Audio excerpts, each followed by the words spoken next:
Hello, my friends. Welcome. My name is Joe. This is the Joe Martino Show. And today we're going to talk about how do you evaluate your year. 2022 is almost up, and I want to know, how do you evaluate your year? I'm going to offer you 7 questions to consider as you evaluate 2022 and start to set yourself up for 2023. Let's kick it off. This is the Joe Martino Show. You're listening to the Joe Martino Show, a podcast dealing with all things emotional, relational, and human nature. Joe is a licensed counselor in the state of Michigan, specializing in relationship therapy.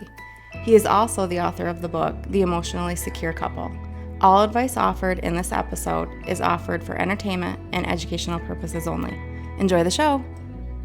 All right, welcome back. We are winding down 2022. It is amazing to me how fast this year has gone. I literally feel like it was just January 1st. My family, we were on vacation last year for January 1st, and my wife and I got separated and actually missed the transition from 2021 to 2022, celebrating it together because we couldn't find each other where we were for a few minutes. Probably about 1:05 we found each other, or 1:10, or 12:05 or 12:10, excuse me. But as you know, I look back and I'm like, wow, this year has just flown by. It's gone so fast. And I think as I get older, that happens more and more often. Each year feels like it goes by faster. One thing that seems to be constant for me is I meet a lot of people who around this time of year start, being a little bit more self-reflective. They tend to be a little bit more in the evaluation process of like, hey, how did the year go? How did I use my time? What am I going to do next year? And often that doesn't go anywhere. All right. We all know about New Year's resolutions, and I've done episodes on this in the past. I'm not a fan of New Year's resolutions. I love goals. I love words of the year. I love themes. I love having objectives, and I'm not for resolutions because they just don't typically work. They don't typically create actual movement or change for people that they need. But I do love this time of year because it allows me to ask one of my favorite questions. How do you know if you've made a good decision is the base of the question. But an even better question is, how do you know how well you spent this year? I use the value of money to illustrate things a lot because money, everybody kind of understands money. And I talk about friendships, and there are friendships that are super valuable to us and we place a high value on, and they are incredibly enriching to our lives. And those are the big bills. And then there are friendships that, they're more transient. They're the quarters and the dollar bills. And certainly we want to protect those too, but there is that space. There's also that idea for years and time. You'll never get today back. I am more and more cognizant of this as I age. I talked a few weeks ago in an episode with my wife. We talked about getting canceled. I do think part of that was my age. And the fact that I have older kids, and that might be completely wrong, but certainly ageism exists. And how you spend your time, I am closer to death. There's no doubt. I'm closer to death than I am to my birth. It is highly. If I were to double my age, there's just no way I'm going to live another twice the amount of time that I've been alive so far. And so you start to value and evaluate, how do you spend your time? And we've talked about this a little bit in the past. How do you know if you've made a good decision? Because what happens is a lot of times people decide if they've made a good decision based on how people respond to their decision. And to be certain, that should factor into our decision-making evaluation at some level, but it shouldn't be the beginning and the end. How do you know if you've spent a good year or not? How do you know if you spent your time? So I've got some criteria for you that I want you to consider. And you may come up with your own criteria for this. Certainly, this is not an exhaustive list, an end-all list, but there are some things to consider. And the very first one is, what did you spend your time doing this year that mattered more than you? How much of your time did you spend this year doing things that matter more than just your likes or your needs? In other words, did you do things for a greater cause? I think this is one of the best questions that any man can ask himself, any woman can ask herself. For that matter, any child could ask themselves. Did you spend time this year doing something that is more important than what just meets your needs or meets your desires. If we are to truly find meaning, we're going to have to do things that are about more than us. If your life is to be truly meaningful, it has to be about more than just you. And so one of the best ways that I know to evaluate a year is to ask myself, how much did I engage in things that were bigger than me? And this might be, you don't have to be out front. There are certainly people who they engage in things that are bigger than them, and they do it from the back, so to speak. They do it in a support role. I'm thinking of people. I know people who spend significant amount of time every year making food and lunches for people that are under-resourced. And that is a way that they engage in things that are bigger than themselves. I have been on this show many, many times. I have talked about one of the things that I'm very passionate about, which is Compassion International. We are a part of that as a family. We just made some significant moves to end the year financially. And one of the things that we have committed to is every time we do something like that, we add a child that we're going to support from Compassion. My one daughter supports 2 kids. My second daughter supports a child. My third daughter, not yet, but who knows? We'll see. That's not something that I make them do. It's not something that I force them to do. They do it of their own free will. But I do talk to them a lot about this principle of, if your life is going to have meaning, it must be involved. You must be involved in things that are bigger than you. And you have to do that regularly. So a year transition is a great time to sit back and look at that. So that's my first question to you.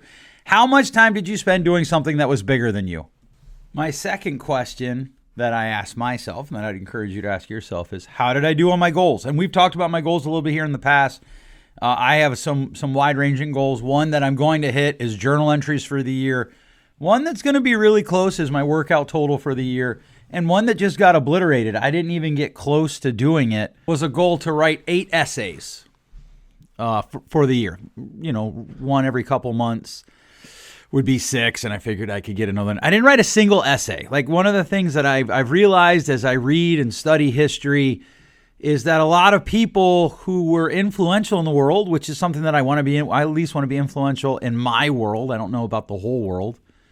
But one of the things that people did who were influential was that they would write essays and put them out for people to read and then interact with them, and this expressed ideas.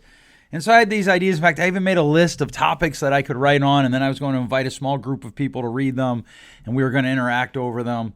And I didn't write a single one, and I don't know if I'll do that for next year or not, but one of the things that I do every year around this time, starting the first week of December, and I'll roll it into about the second week of January, is I start to evaluate the last year, and I set myself up for the future the next year. By one of the questions that I ask is, how did I do on my goals that I set for the year that I'm in? And, one of the things that is can be difficult for people is when they set goals. If they don't make them, they look at that like a failure. I tend to not look at it as a failure, because one of the things that I intentionally do is I want to set goals that are a bit of a stretch for me. There are easy goals that I pick, but then there are a lot of the goals that I actually write down and formalize. I know they're going to be a stretch, and I may or may not actually achieve them. But again, if I don't set a goal, how do I know if I've achieved what I'm looking for? So the second question that I want you to ask yourself is, how'd you do in your goals this year? How did it go? I'd love to hear from you on how it went. And the ones that you made, tell me why you made them. The ones that you didn't make, tell me what happened. Tell me what you think happened. And so as we dig into, hey, how do we evaluate this year? How did your goals go? That's one of the questions that we need to ask. The third question I like to ask myself is, did I regularly engage in hard things? Now, this sounds a little bit like number one. Did I do things that were bigger than myself? Did I do things that were meaningful? And it is. They're certainly tied together. But how often, when I had the choice to engage in something hard or avoid it, did I choose to engage in it, or did I avoid it? Did I engage in the hard work of building relationships with my daughters, with my son, with my wife?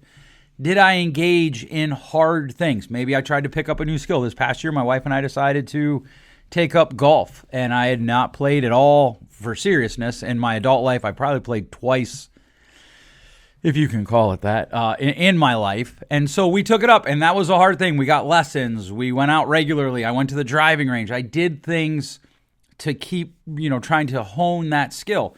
Do you engage in hard things? And if not, why not?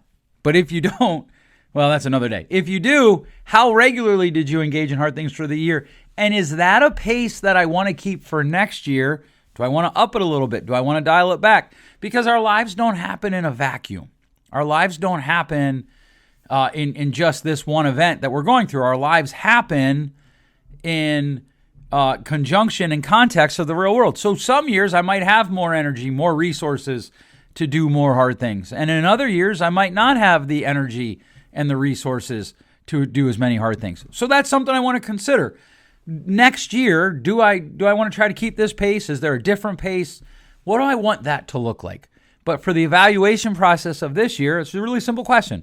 Did I regularly engage in hard things? Because if I'm not regularly engaging in hard things, how do I grow? That's my question for me, at least. The next question that I have is, did I risk? Did I do things that involved risk? So anytime we want to change, and by the way, all growth is change, all change is loss, and all loss should be grieved. Did I engage in risk? Because if we want to grow, we have to answer 3 questions. What do I want? What am I willing to pay? What am I willing to risk? And if that's a question that we have to ask for growth, then I need to ask myself, did I engage in risky things this past year? Did I make risk? Did I take risk? Did I take an opportunity where I could fail or I could succeed, and I didn't give up because I could fail, or even maybe I thought I was going to fail, but rather I pushed forward and tried to make whatever the change was that I was looking for, whatever the thing was that I was trying to run down. Did I accomplish those things? That is a question that you have to ask yourself regularly, and certainly yearly. It's a wonderful time to ask yourself, did I risk appropriately? And this leads more or less naturally to the next question, which is, what drove me this year? What was my motivation in many situations? And yeah, these are deeper reflection questions. And there are sometimes I've had some people write in, they're like, hey, look, I'm a stay-at-home mom. I don't really care to do anything other than raise my kids. That's okay. Like, that's a great goal. It'll have to change when your kids are raised, but that's a fine goal. Good for you. I still want to know what drove you. What were the things that motivated you? And this is really important because often we will struggle to really facilitate change and growth in our life. And again, all growth is change, but we will struggle to facilitate growth in our life if we're not willing to look at what's motivating us to do what we're doing. Because everything we do either gets us something or helps us avoid something. And so as we lean into that distress, as we burrow forward into life, as we deal with all the things that life has to throw at us, one of the questions we need to consistently ask ourselves is, what is it that's motivating me?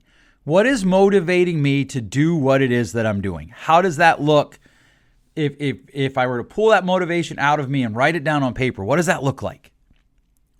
What's driving you? What drove you this past year?